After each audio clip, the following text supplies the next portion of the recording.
Revenons à l'actualité en Côte d'Ivoire. À la primature, les travaux pour le 3e contrat de désendettement ont été lancés ce jour. Les enjeux de cette 3e phase du contrat ont été lancés ce jour lors d'une rencontre entre les experts des ministres des Affaires étrangères, de l'économie et des finances françaises et les collaborateurs de l'Union des autorités ivoiriennes. Suivons ce compte-rendu de la réunion par notre reporter Cheikh Koné.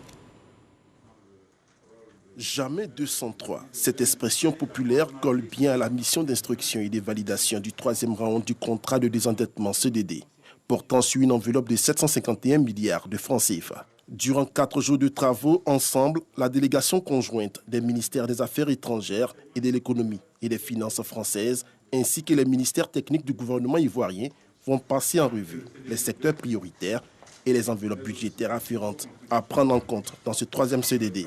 Le montant résiduel affecté à de nouvelles opérations appellera à un effort particulier de sélectivité afin d'optimiser l'impact du nouveau portefeuille du CDD sur la mise en œuvre des perspectives 2030 et du PND 2021-2025.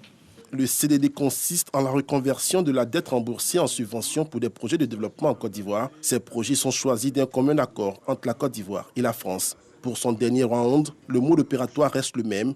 Les projets sectoriels seront présentés, analysés et défendus par les ministères concernés avant validation. L'enjeu sera de nous mettre d'accord sur une programmation cohérente et ambitieuse qui, 1, contribue à l'atteinte des objectifs de développement durable, 2, permette une mise en œuvre fluide et performante, et 3, conduise à l'atteinte de résultats mesurables et de qualité. Selon les deux parties, le bilan partiel des 2 derniers CDD en cours d'exécution est satisfaisant pour un montant global de 1151 milliards de francs CFA.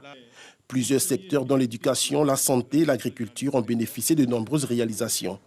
Pour rappel, cette mission conjointe a été interrompue à la suite du décès brusque du Premier ministre Amadou Gon Coulibaly ainsi que de son successeur Ahmed Bakayoko. Une minute de silence a été observée en leur mémoire.